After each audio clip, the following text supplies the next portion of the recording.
la dictature de Denis Sassou Nguesso et le peuple congolais. Malgré l'achat des consciences, les citoyens congolais, dans son ensemble, n'ont pas fait le déplacement pour participer à cette mascarade, dont les résultats ne font aucun doute sur le vainqueur. Les Congolais n'ont pas participé à cette énième mascarade d'élection, à cette comédie politique. Plus de 90% de la population est restée chez elle. L'abstention a battu tous les records. Denis Sassou Nguesso est face à lui-même. Il a été mis en échec. Cette mascarade d'élection marque un point de rupture entre le despote et les aspirations du peuple à un renouveau politique dans le pays. Sassou Nguesso, on est toujours vraiment, on va de surprise en surprise. On va de surprise en surprise avec Sassou Nguesso et je me dis, mais quand est-ce que ça va finir? Mais il dit que les voleurs, il faut condamner les voleurs. Mais je ne sais pas, c'est l'hôpital qui se moque de la charité ou je ne sais pas avec Sassou Nguesso. Ou bien qu'il ne comprend plus rien, ou bien qu'il entend ce que les Congolais lui disent. Il est déjà midi passé, alors qu'est-ce qu'on dit? Là, et avec le mouvement que je vois, le taux de participation sera, à mon avis, largement au-dessus. Je n'ai pas de doute.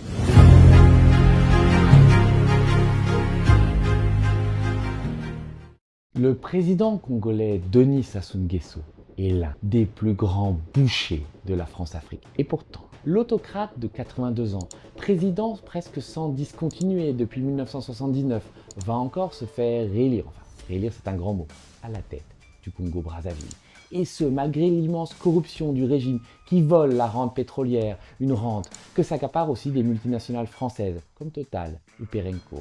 Et c'est sans oublier les crimes innommables de Sassou, les opposants embastillés comme Jean-Marie Mokoko, les massacres du Beach dans les années 90 ou plus récemment la répression à huis clos dans la région du Pool.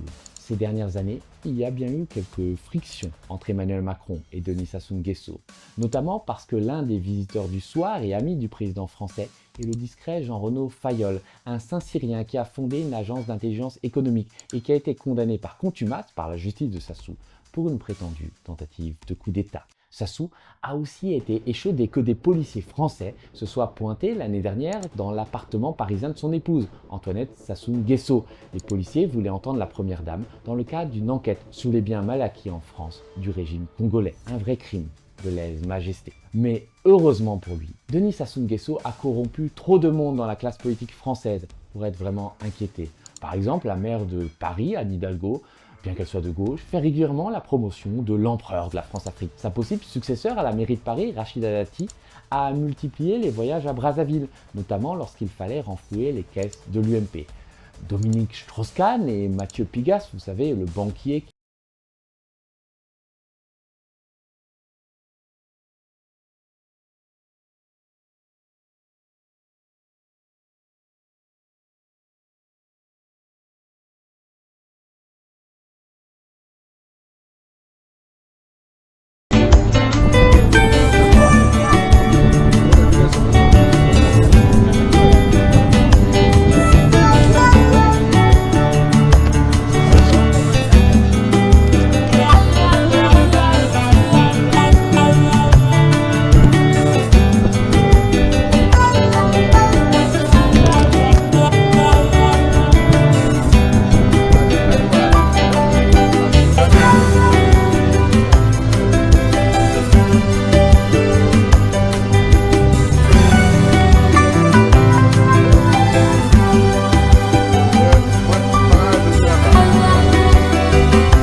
Thank you.